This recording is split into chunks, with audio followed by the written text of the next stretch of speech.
here, I was very privileged to be asked by Michael, although right at this moment in time, I'm not sure I want to thank him or thump him. As being the last speaker today, I thought I wouldn't dwell too much on the facts of all the things that we do at the farm. I thought I'd give a little rundown on my background, all the things that we've done in expansion, and the effects that it has had on myself, my staff, on all the little problems that probably everybody here will have had.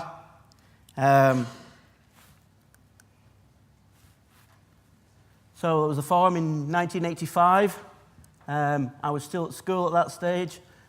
We originally bought the farm in 82, and it was originally the Youngstock farm. But we decided to sell the farm in Great Harwood that was 25 miles away and moved to this farm. But in 1986, we started milking there. That's the farm today with the expansion in 2014. There's 315 acres owned. It's all grass, 300 acres rented, and we do purchase 180 acres of whole crop yearly. And we were, up until just after Christmas, milking 3 times a day. But we retail our milk, and we overproduce and sell a little bit on the spot. And we're caught with throwing 30,000 litres of milk away. So we decided we culled 45 cows to try and drop the production. And we moved from 3 times a day onto twice a day. And when we first did it, I was wondering how much milk we would drop, but we have only dropped, and the milk has risen over the last few days, we have only lost 1.8 litres of milk. Which makes me look at myself and my team that we obviously were doing something wrong on 3 times a day to only lose the small amount of milk that we have. Some of the things that we've been concentrating on are our calving index. Obviously, you expand, you buy cows in, you buy problems. Every problem you've got with 200 cows, when you expand to 500 cows, it doubles. So we've been working hard. We've got a calving index of 394, 114 days to pregnancy, averaging 2.26 services to conception, 52 days dry. I wouldn't imagine there's too many difference between a lot of people that are doing that here. But I thought my title today with finishing, and I would talk about some things that I have achieved, and my story is showing, which is what got me involved in the dairy industry. I was like most teenagers, 13, 14, wasn't really sure what I was going to do. And the army seemed like a good idea at the time. But if anybody, and there are a few faces around here that have been at Stanley Farm for a Monday morning breakfast meeting, authority figures and me, we tend to slight disagreements. So showing was everything to me. But when we expanded the herd, the time wasn't available. Showing became less important, and it is something that's I have struggled with over the years to. When you're passionate about something and it's taken away from you, you miss it. So I left school in 1989, which was fantastic. I wasn't a model student, probably a few others in the room as well. But showing started me within the industry. A few role models that people would know along the way, not here today, but John Gribman would be one of them.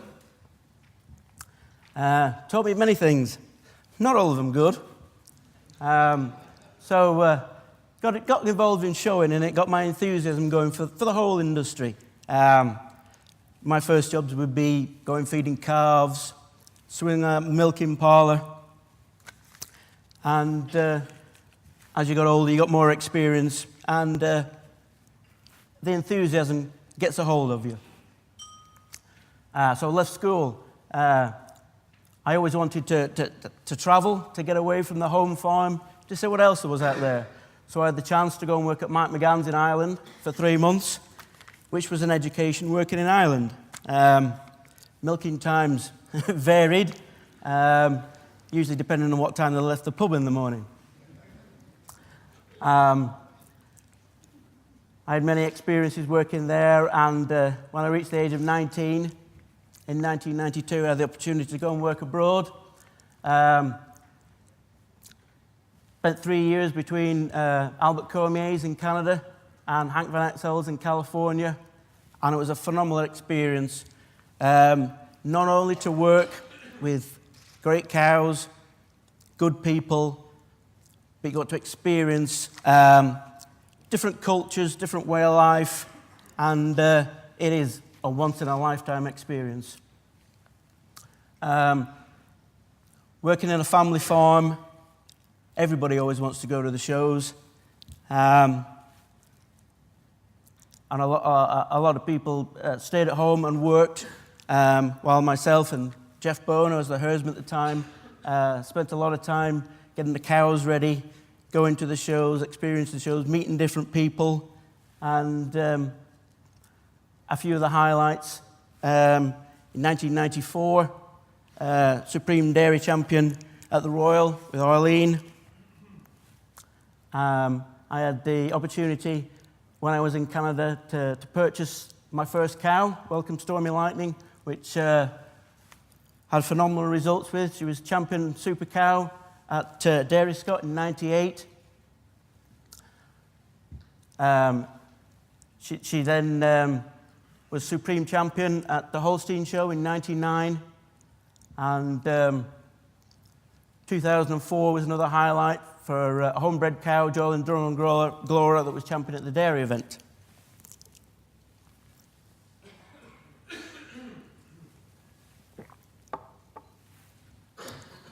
Other highlights that I thought I might as well put in there. Married, 98. Like most things, I thought it was a good idea at the time. My 2 boys, Jack and Harvey. Complete different characters. Jack wants to be a WWE wrestler, and Harvey is a teenager.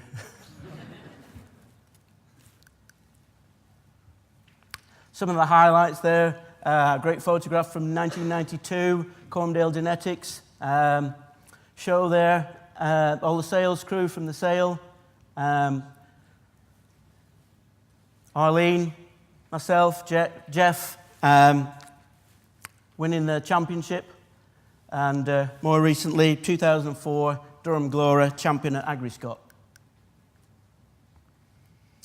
Still look exactly the same today. 21 then. I'm reaching my second 21st birthday next week.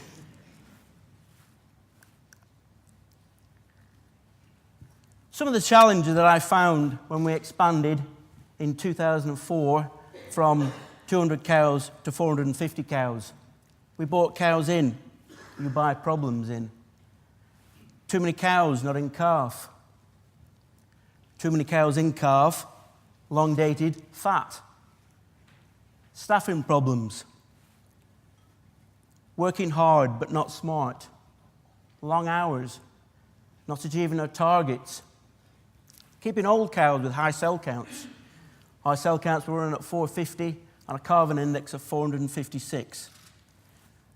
Those were all the problems that I wasn't equipped to deal with at the time, going from 150 cows, expanding slowly to 200, the big jump from 200 to 450.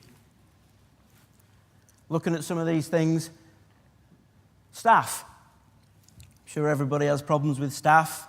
We now have staff meetings. I'll talk to people. Are they happy? When you've got a good running team, that's when I worry. Someone will come walking down the yard with a bit of a sheepish look on their face. You've only spoken to them the week before. They were happy. I'm sorry, but I'm handing my notice in.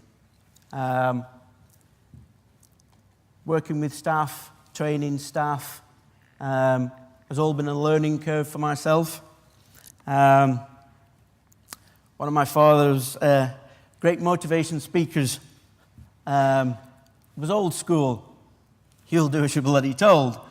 Doesn't tend to work too well these days now, and I'm sure everybody in the room has had experiences with their fathers. Quiet, shy, retiring type that my old man is.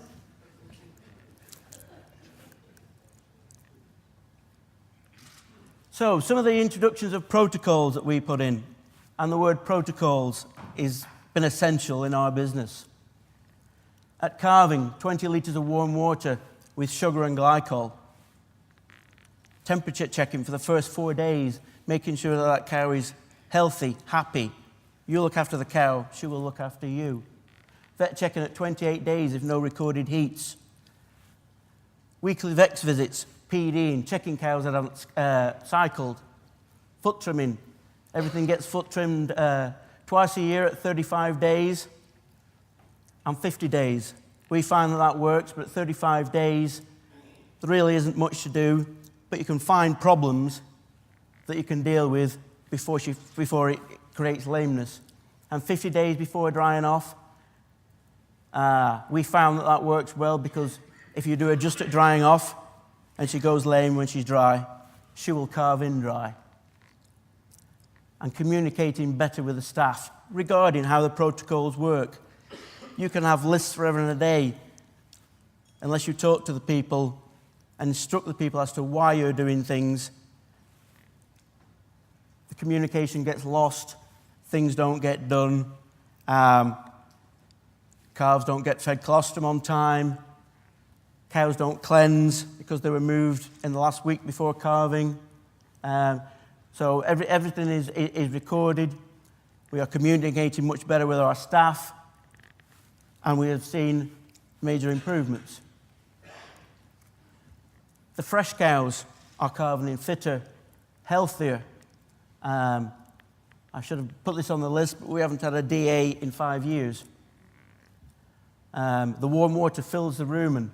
The intakes on the fresh calf cows are excellent. Stress. As my wife will probably tell you, I get stressed, but I'm not producing any milk.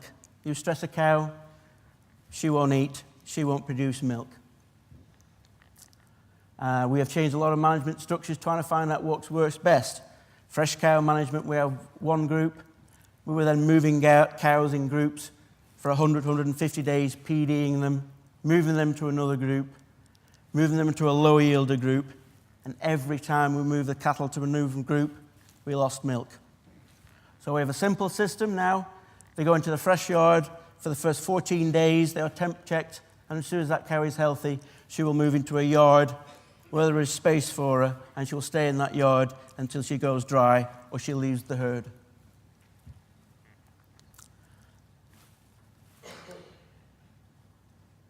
Some of the investments that we've made over the last 3 or 4 years, you see the ticks and the crosses. All the ticks were good, the crosses not so. The backing gate is a great tool for keeping the cow flow to the parlour, as long as people don't try to crowd the cows that close to the back of the parlour. The automatic pre-spray, I have to hold up my hands. I thought that was a great idea. Disaster. Cows being very clever, as they were walking into the parlour, they would train as they walk past the sensor to stop. And they get a shower up the nose, no udder's washed. The automatic foot baths are something we put in very recently. You can set 2 different solutions. You can set the number of cows that pass through it before they are washed. And seems to be working very well. Dermatitis is pretty well non-existent at the moment. Doesn't solve all lame problems, but it certainly is a big help. And the back flush on the parlour. Our cell counts were running at 450. We've now got them down to just under 200. Not all to do with the back flush on the parlour, but it certainly helps. Breeding. We only want to rear enough replacements to maintain our herd at this moment. The price of Belgian blue calves is fantastic at the moment, so half the herd goes to the Belgian blue. Discussions on genomic bulls. I've been very wary, very cautious. I'm a breeding man at heart, and something new. I like to see what's working before I start using it, and I am now starting to use young genomic sex semen on the maiden heifers. The future, showing. Love to get back into showing again. But the day and age now of going to the Royal Show with 5 cows, selling a few bulls, maybe coming home with 5 cows, but not necessarily the same 5. I think is changing. It is probably going to be something to be in the shop window, to advertise your herd. But really showing has always been a hobby. And it's what got me into the industry, and I would love to get back there someday. And class always comes to the top, great cow families. Doesn't matter whether it's genomics, showing, or milking good cows, it will always come, the class cows will always come to the top. Feeding and management, we keep it real simple. We have a 1 dry cow management system right the way through, and a 1 diet milking cow. Keep it simple. Leave cows in the same shed. Nutritionists. There's an odd one in this room I recognize. We have changed nutritionists over the years for different reasons.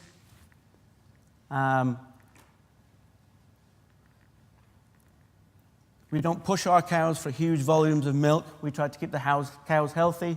We aim for at least 13.5 kilos of dry matter from forage. But we do change different commodities, and we look at what the market can supply us. Some of the pictures of the farm as we've expanded over the years. We have feed troughs for all our cows. When we were expanding, we decided if we had feed troughs in, the feed would always be there for the cow. We weren't depending on someone pushing it up, it was always there. And we do maintain very good levels of intake. Cow comfort, top of my list. If she's not eating, if she's not being milked, she should be laid down.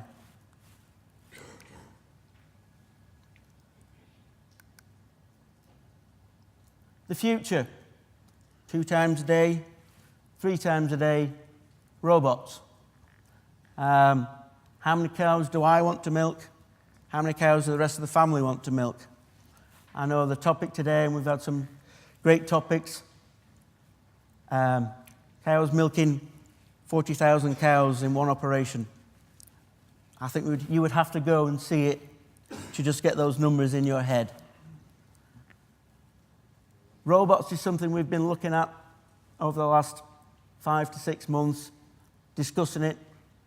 We went to a farm on Friday to have a look at robots. We answered a lot of questions. It created as many as it answered. It was something we were possibly thinking of doing this summer. I would think it'd be 18 months away before we made that decision as to whether we want to do robots. The information on the robots is excellent.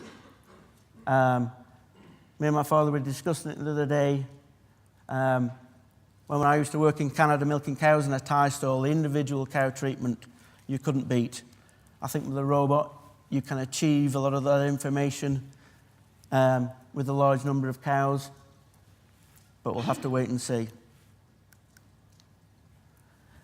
The only other thing I would like to say at this time, showing and show cows.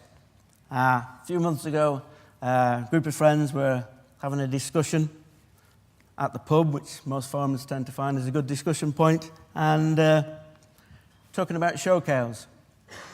And should show cows be more like the cows that we have in the cubicles? A little bit more robust, trouble-free. So I looked at my friend of mine and I said, I like show cows and looking after show cows a bit like when you were younger and that lady, you would like to keep you warm at night. So a friend of mine's looking around the room and gazing around at the young females, and he stops at one in particular, very tall, brunette, very leggy, looked like she'd be a good 2-year-old for the Royal. I said, she doesn't look like she'd be a good management tool. And he's looking at her and smiling at me, and I said, the last thing you're thinking about right now is whether she's going to make you breakfast in the morning. Thank you very much.